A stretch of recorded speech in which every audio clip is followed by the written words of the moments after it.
the gentleman from New York for both his leadership and his inspiration. You obviously care. That's why you're on the floor tonight.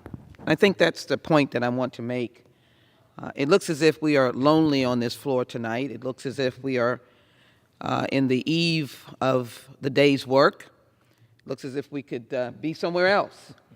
But I can tell you, as a district in Houston that is surrounded by universities, and I know that I will get somewhat in trouble for trying to call the roll of the universities around the 18th Congressional District, like the historic Texas Southern University, University of Houston, St. Thomas University, Houston Baptist, the Lone Star, Houston Community College, San Jac, and I know someone is texting me right now. But I am full of college students, all of them working very hard. And I thought I would bring to the floor today the Constitution. I love the words of the Declaration of Independence, the opening words that we are all created equal with certain inalienable rights of life and liberty and the pursuit of happiness. Does that mean the students that are right now struggling to make ends meet? I think that famous noodle meal that they eat because they just don't have the money to survive. Does that mean that one person that is still the first person to go to college in 2021?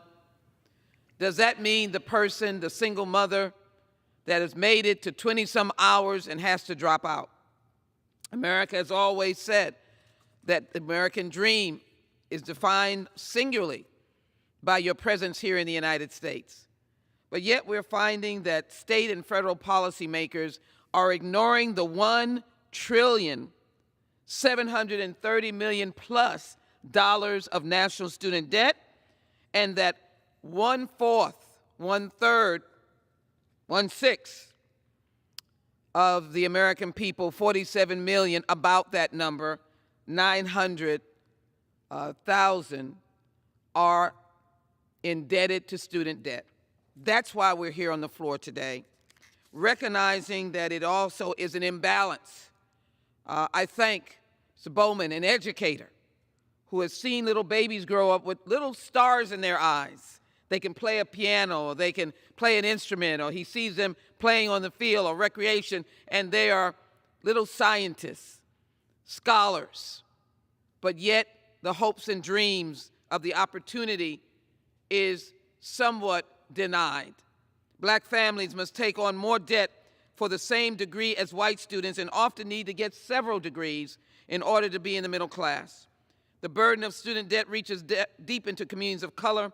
Increasing evidence suggests that it is hampering the ability to build wealth. One of the reasons my good friend and myself are also interested in the idea of the Commission to Study Slavery and Develop Reparation proposals is to get a roadmap of some of the populations that are impacted negatively by student debt. Default and delinquency rates on student loans remain appallingly high, and 3.6 million students are in the state of Texas. And the nation carries the 1.7 trillion debt, and we know that 79% of black students had student debt by their 4th year. We know it impacts our Latinx families and families that come from rural communities. We are concerned about them. I hold in my hand the Constitution, as I said. I don't know how many students have time to even look in that direction, but I will tell them that the Founding Fathers, although not perfect, said that they came together to create a more perfect union. And what does that mean? I think it means that give us hope, give us a lifeline, let us breathe, let us be able to buy the things that will help our families. Let us not be, as a black male borrower, default on loans within 12 years of beginning school. This, of course, covers a gamut of all of America. It is not just the issue of people of color.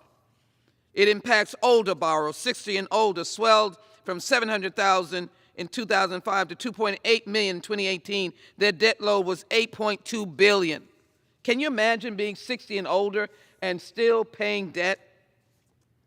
I came here to the floor tonight because I wanted to join the gentleman for people to see that in spite of the fact that we're here at a moment into the evening, we care about getting this done. It must be the Congress and the administration that takes a hold of this and determines that people who are now struggling to pay mortgages, to survive, to feed children, we hope the Build Back Better bill will be a lifeline. But right now, we've got to deal with people who wanted to do right and are suffering. I want to close on this note. To create a more perfect union, the Constitution guarantees me that. The Declaration of Independence says that this nation was created to ensure the inalienable rights of life, liberty, and the pursuit of happiness. And I want to say to those who have gained student debt but never completed their degree, they're not in any way bad people, defaulters, deadbeats. No, they're not. Constitution flies off. But they are people who are working in jobs just to survive. They wanted to finish school, but it was so overloaded. Maybe they had to leave to take care of a sick mother or sick father, or maybe they had to leave to take care of younger brothers and sisters. I know those stories. But maybe they're now back in school struggling to just try to get that degree. Let's give them a hope. Let's give them dignity. Let's help them with that default and turn it into success. Let's join in. Congressman, thank you, to cancel student loan debt. And we're not frivolous big spenders. We're trying to put people on the right track so that they can contribute to this great economy and be givers for what is good in America. I hope we can get the job done. And I yield back to the gentleman.